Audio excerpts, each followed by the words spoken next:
नमस्कार, psychologist Kamlesh पिसाकर YouTube channel में आपका स्वागत है। आज हम बात करेंगे वेबिनार ऑन साइकोथेरेपी। साइकोथेरेपी के हम ऑनलाइन वेबिनार लेने जा रहे हैं। उसके रिसोर्स पर्सन है कड़ू मैडम, चारू कड़ू, जो रजिस्टर क्लिनिकल साइकोलॉजिस्ट है, एमफिल क्लिनिकल साइकोलॉजी इन्होंने की है।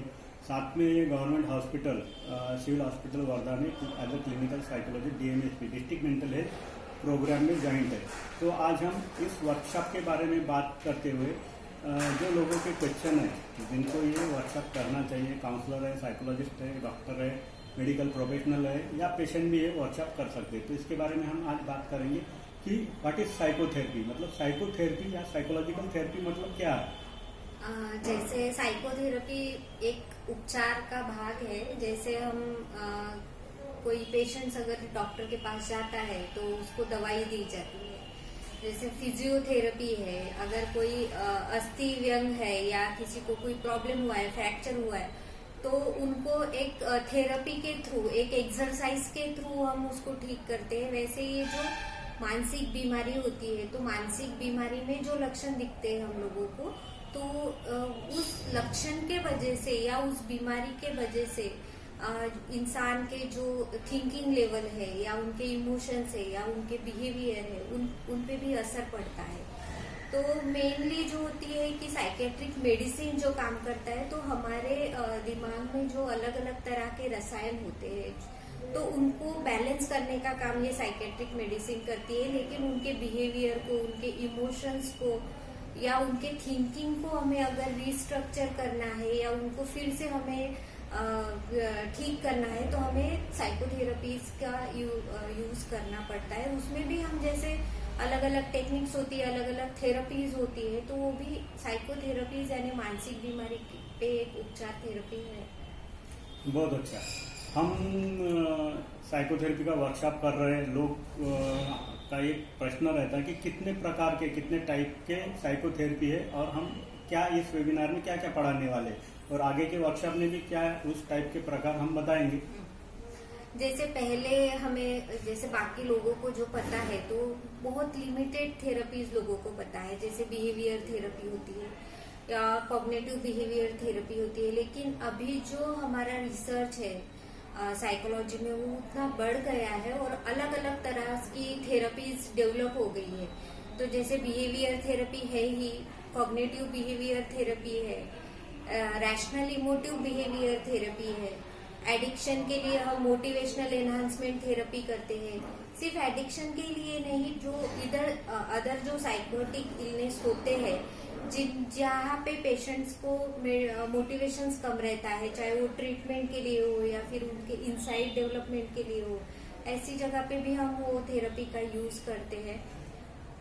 जैसे अभी हम देखते हैं कि डायलेक्टिव बिहेवियर थेरेपी DBT है अभी फिलहाल में जो है, माइंडफुलनेस जो है, तो ये अलग अलग तरह की बहुत सारी साइकोथेरेपीज होती है जो हम अलग अलग इलनेस के लिए उनके हिसाब से हम उसको यूज करते हैं।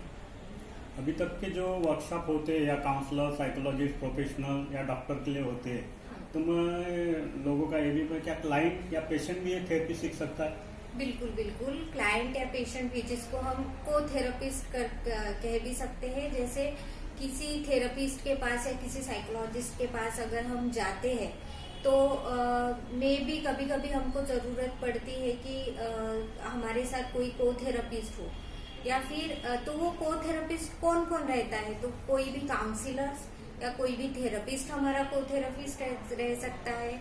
पेशेंट्स के फैमिली मेंबर्स है, वो भी हमारे को थेरेपिस्ट रह सकते हैं, और खुद पेशेंट्स भी एक को थेरेपिस्ट के हिसाब से काम कर सकते हैं। जैसे कि न्यूरोटिक्स जो इलनेस है, जिसमें डिप्रेशन आता है, एंजाइटी आती है, सोमेटाइजेशन आता है, ऐसे इसमें अगर हम पेशेंट्स को उस चीजों का ज्ञान करा दे, तो पेशेंट्स हमें बहुत इफेक्टिवली हमें रिजल्ट दिखाता है थेरेपी में। तो ऑब्वियसली हम क्लाइंट्स को या क्लाइंट के रिलेटिव्स को या फिर कोई और काउंसलर्स या साइकोलॉजिस्ट हो, उनको को थेरेपिस्ट करके ले सकते हैं। तो ये जो साइकोथेरेपी के लिए, ट्रीटमेंट के लिए पेशेंट को कितना टाइम लगता है, कितना क्या जल्दी हो जाता है, या और एक कहा जाता है कि बहुत ज्यादा पैसा देना पड़ता है, बहुत ज्यादा समय लगता है, तो कितना समय लग सकता है? ये बात ज्यादा पैसे लगते ये तो नहीं है, क्योंकि कोई भी जो ट्रीटमेंट है वो अलग अलग उसका कॉस्ट रहता है। लेकिन जो समय की बात हो रही है तो ऑब्वियसली कि अगर आप मेडिसिन लेते हो तो आपको 2-3 दिन में ठीक लगने लगता है, पर थेरेपी का ऐसे है कि वो लॉन्ग प्रोसेस होती है। तो जैसे हमारे कॉग्निशंस को हमें रिस्ट्रक्चर करना है तो उसके लिए हमें टाइम लगेगा। तो जो मैंने पहले भी बोला है कि अलग अलग टाइप्स की थेरेपीज है, तो हर थेरेपीज के लिए उसमें अलग अलग टाइप्स की टेक्निक्स होती है।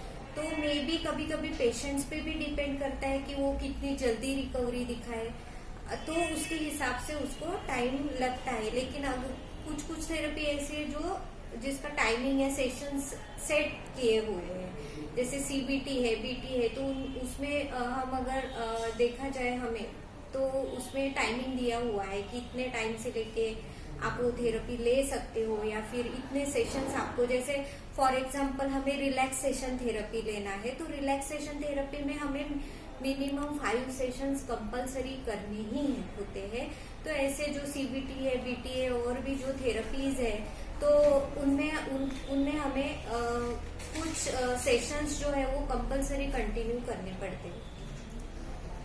क्या ट्रीटमेंट में कौन सी मानसिक समस्या है और बीमारियां ये साइकोथेरेपी में असरदार है? इस बीमारियों के ऊपर कौन सी साइकोथेरेपी या कौन सी बीमारियों के ऊपर ये साइकोथेरेपी कारगर है? जो हमारा डिप्रेशन है, एंजाइटी है या फिर न्यूरोटिक डिसऑर्डर्स है, उस पे ये साइकोथेरेपी है ये बहुत अच्छा असर करती है। और जो साइकोटिक इलनेस है, जैसे में स्किजोफेनिया है, डिल्यूजनल डिसऑर्डर्स है या स्किजोअफेक्टिव डिसऑर्डर्स है, मूड डिसऑर्डर्स है, तो इनमें कुछ कुछ पेशेंट्स में या कुछ कुछ सिम्टम्स पे साइकोथेरेपी अच्छे से काम करती है।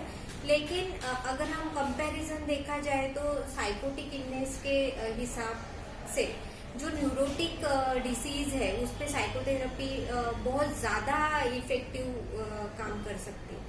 क्या इसे दवाई के साथ भी कर सकते हैं? जी बिल्कुल, इसको दवाई के साथ अगर हम लेते हैं तो जो पेशेंट्स का रिकवरी रेट रहता है वो बहुत जल्दी यानी बहुत फास्ट होता है। तो अगर कोई पेशेंट है उसको अगर हम मेडिसिन के साथ सिमिलरली साइकोथेरेपी या काउंसलिंग दे रहे हैं तो हम कंपैरेटिवली देखा जाए कि एक हाथ पेशेंट है जो सिर्फ मेडिसिन पे है और एक पेशेंट है जो दोनों भी टेक्निक्स को यूज कर रहे हैं, यानी मेडिसिन भी ले रहा है, थेरेपीज भी ले रहा है, तो हम उनके जो कंपैरेटिवली अगर हम देखें तो उनका जो रिकवरी रेट रहता है, जो थेरेपीज और मेडिसिन साथ में रहता है, तो उनको जल्दी रिजल्ट्स मिलता है, उनकी रिकवरी बहुत फास्ट हमें दिखाई देती है। अभी कोविड-19 के बाद सभी ऑनलाइन हो रहा है, तो ऑनलाइन काउंसलिंग या ऑनलाइन साइकोथेरेपी उतनी इफेक्टिव है जितनी पर्सनल 1-to-1 हम काउंसलिंग करते हैं, साइकोथेरेपी करते हैं? क्या ये भी कर सकते हैं? जैसे मुझे लगता है, मेरा एक पर्सनल व्यू है कि फेस टू फेस काउंसलिंग के वजह से जितना इफेक्ट पड़ता है या वो जितना इफेक्टिव होता है, मे बी ऑनलाइन काउंसलिंग से उतना असर नहीं होता है। बहुत बार ऐसे होता है कि जो हम टेक्निक्स यूज करते हैं कुछ कुछ थेरेपीज में या काउंसलिंग्स में, कुछ टेस्ट होते हैं जो पेपर पेंसिल टेस्ट होते हैं, या हमें इनिशियली कुछ चीजें पेशेंट के हिसाब से फाइंड आउट नहीं होती है, तो हमें कुछ साइकोलॉजिकल साइकोडायग्नोस्टिक टेस्ट यूज करना पड़ता है, तो वो सब चीजें जो होती है ऑनलाइन काउंसलिंग में स्किप हो जाती है। तो मुझे लगता है बेटर है कि फेस टू फेस काउंसलिंग जो होती है या थेरेपीज होती है तो वो ज्यादा इफेक्टिव होती है। तो इस वेबिनार और साइकोथेरेपी में ये जो 3 दिन हम लेने वाले हैं, तो इसमें हम क्या पढ़ाने वाले हैं, कैसे करने वाले? एक्चुअली हम ये जो वेबिनार लेने वाले हैं तो इसमें हमारा जो टॉपिक है तो वो mental illness and introduction of psychology, ये हमारा टॉपिक होगा। और इसमें बेसिकली कि साइकेट्रिक इलनेस कौन कौन से है और उस इलनेस के हिसाब से हमें कौन सी साइकोथेरेपीज यूज करनी चाहिए, उसका मेनली प्रिंसिपल क्या है, उसका टाइमिंग क्या है, उसका जो एक चीज हम कह सकते हैं कि जैसे हमें पता नहीं रहता है, हमें ब्रॉडली पता रहता है कि जैसे डिप्रेशन है तो डिप्रेशन के लिए हमें मेनली सीबीटी यूज करना है, पर हर डिप्रेशन का जो पेशेंट रहता है उसके कॉज अलग अलग रहते हैं, उनके सिम्टम्स अलग अलग रहते हैं। तो उस हिसाब से हमें तय करना पड़ता है कि उनको उस जो सीबीटी हमारी थेरेपी है उस सीबीटी में से उसको कौन सी टेक्निक्स उनको यूजफुल होगी या कौन सी नहीं होगी। तो ये सब चीजें हम ये वेबिनार में लेने वाले हैं। धन्यवाद मैडम। आज हमने देखा कि हम जो वेबिनार करने हैं, वेबिनार ऑन साइकोथेरेपी दिवाली के बाद, इसमें आपको अगर लगता है कुछ सवाल है आपके, आप यूट्यूब चैनल के नीचे आप पूछ सकते हैं या हमसे सीधे कांटेक्ट कर सकते हैं, इस ग्रुप में ज्वाइंट हो सकते हैं। और आपको अगर कोई नई टेक्निक सीखनी है तो भी उसका भी वर्कशॉप हम आगे ऑर्गेनाइज करने वाले हैं। ओशन ब्रेन ट्रेनिंग सेंटर 4 साल से वर्कशॉप आयोजित कर रहा है, साइकोलॉजिकल टेस्टिंग साइकोथेरेपी के कड़ू मैडम के साथ भी कर रहे हैं। तो आगे आपके जो कोई सवाल है या आपको कुछ ट्रेनिंग लेना है, जहाँ पे भी लेना है, जिस जगह लेना है, तो वहाँ पे भी हम ऑर्गेनाइज करते हैं। तो आप हमको नीचे दिए हुए नंबर पे कांटेक्ट कर सकते हैं। धन्यवाद।